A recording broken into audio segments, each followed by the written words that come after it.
Now let's go. The near 8-month-old university teachers strike is expanding the coast, if you ask me. The acting accountant general of the Federation, Mr. Sylvia Okolie Ebo, I hope I got that right, has joined the fray. He desires to interface with the leadership of ASUU with a view to brokering a lasting solution to the impasse. The AGF gave the assurance during a tripartite reconciliatory meeting chaired by the Speaker of the House, Honorable Femi Gbajabiamila. Of course, the Speaker has, harped on an audience with Mr. President on the matter. It is pertinent to state here that the IPPIS payment solution would be employed by government in effecting a payment, while the University Transparency Accounting Solution, UTAS, may not apply here to preclude unwholesome requests from other agencies of government. What is sauce for the goose, they say, should be sauce for the gander. Jide. Yes. In a long-drawn battle like this, the truth is always the casualty. No one knows exactly what is going on. Beyond what we are told, there is NITDA that is mandated to look at the various payment platforms that have been mooted by not just ASUU, but even non-academic staff of universities. Yeah. And ASUU insists that UTAS was passed fit by NITDA a long time ago. But we've seen NITDA now saying that the UTAS has some integrity issues.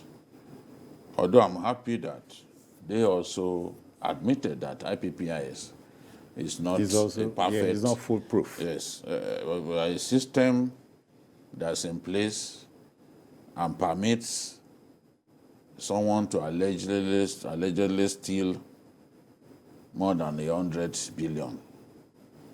It's not a system that is fit for our country. But that's what we use. That's what we use. So when you are, it's like somebody pointing his finger at my friend sitting in front of me. The remainder of his fingers are also pointing at him. So if you dismiss UTAS as a good-for-nothing payment platform, how about IPs that you are using and still permits a lot of looting in the system? Yeah.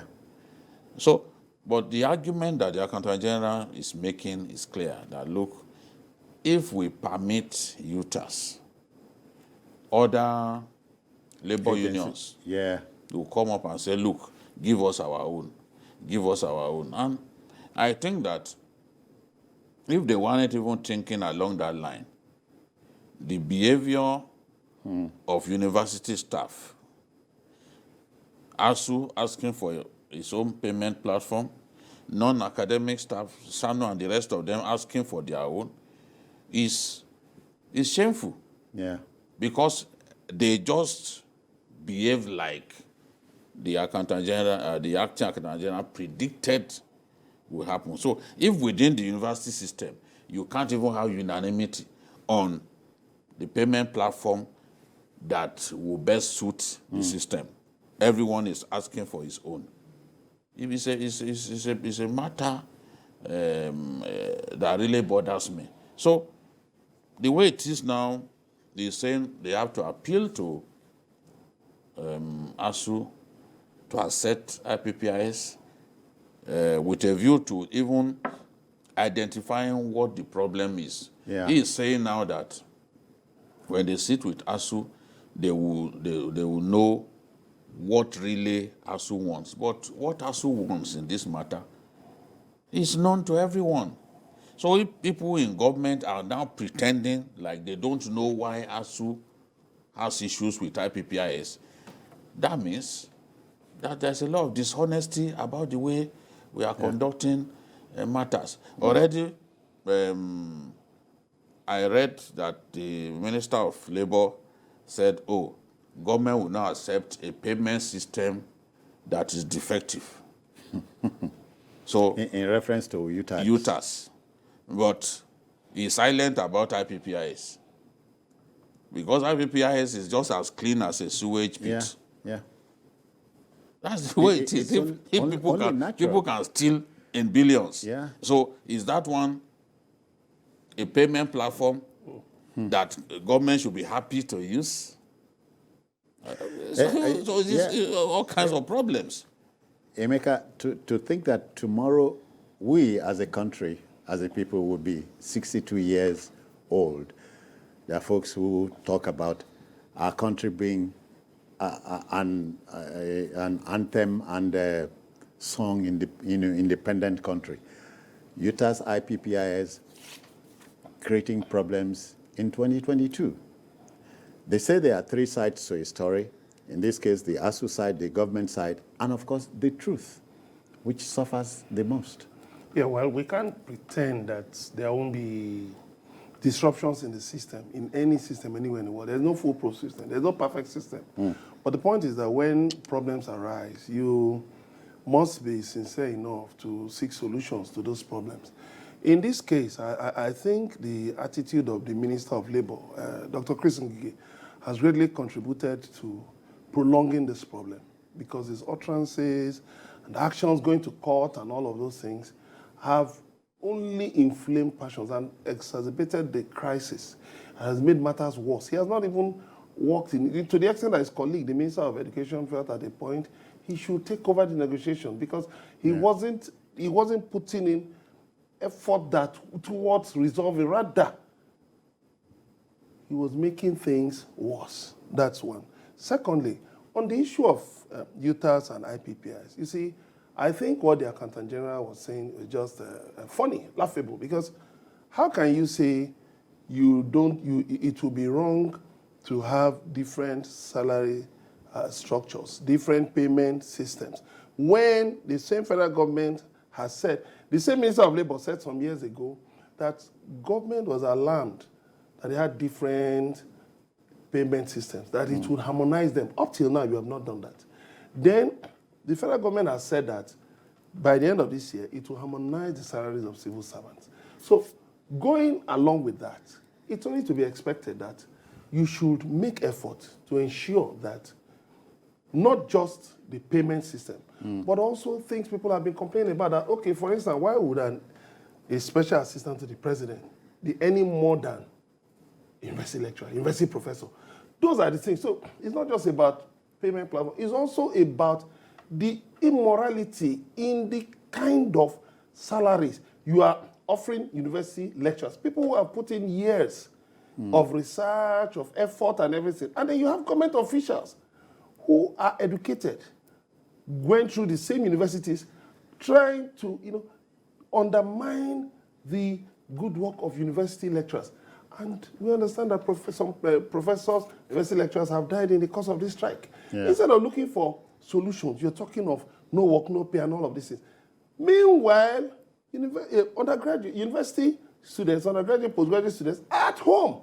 So at the end of the day, whatever you do, the society suffers. Why not look for a solution that will ensure that the problems are solved? And how simple is it? It's as simple as, why not adopt some points in the UTAS and say, okay, integrate them in IPPIS, so that we can move forward. But all right. You have been talking of integrity tests, wasting. Are you buying time, or you are deliberately wasting time, wasting the time of Nigerians? Emeka, we hear a Michael is reaching us from Benue. Good evening, Michael. How are you? Hello, Mike. Hello, good evening, sir. Yeah, go on. We're with you. Okay, I just want to chip in a little. This ASUU issue with the federal government. I don't know whether two of them are not wrong in this. Sorry about that. Please call back. The line is still open. Jide, sometimes we talk about a moral victory. And so you are wondering if both parties, the federal government and ASUU, can't steer a common ground. If it is difficult, is it really difficult to steer the common ground and claim a moral victory? Well, it all depends on what we see as our priority. People are making it to look like 1.3 trillion to revitalize infrastructure in across our public universities is such a big sum of money. But it's not. But we are prepared to pay subsidy that in excess of 6 trillion. No one is talking about that. Between two governments, Jonathan regime and this regime, they can't come up with 1.3 trillion. No one is even saying bring the money at once. Yes. Yeah. I mean, it just shows how much value we attach to education. You see the sum of 500 and something billion being released today for this, for that. It shows that we don't value education. That's why even the UNESCO threshold of between 12 to 15% of the budget, we can't make it. And countries around us are meeting it. Smaller countries. Chile. Are meeting it. I'm saying African countries around us. Yeah. They are meeting it. Percentage that will go to education. Education, yes. Yeah. And this thing is possible. Aren't you reading something close to a mutual suspicion here? Federal government is suspicious of the ASUU. ASUU is also suspicious of the government. I don't think, in all this, I am inclined to blame the federal government. And I have no regrets. People can say what they like. Okay. At the end of the day, when students are at home, it's government that they will abuse. It's government that they will accuse. Because it's still possible to find a middle ground. We are looking at this whole thing, just money, money, money. Some of the demands are that let's stop the proliferation of state universities. Universities that can't pay salaries of their workers. The other day, a state university in the East was owing doctors in the teaching hospital up to 5 months' salary. We now see setting up universities that we can't fund as a political tool to woo the viewers. To woo the electorate. Yeah. It has to stop. In the past, we knew how many universities we had.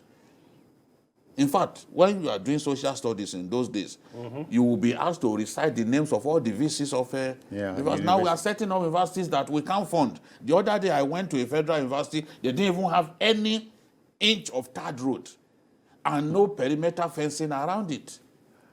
And some of the state universities, go to some of the state universities, I've seen a few of them in the north. A good number of the structures that they have are actually structures provided by TED Fund. That's true. And TED Fund is a product of ASUU strike. Correct. It was ASUU strike that made them to come up with TED Fund. Yeah. Is it not useful to us today? So we should leave the universities and watch them die one after another. The way our primary school system has collapsed to the point that even artisans who earn very little, they don't want to put their children in primary schools, public primary schools. I hear we must move on.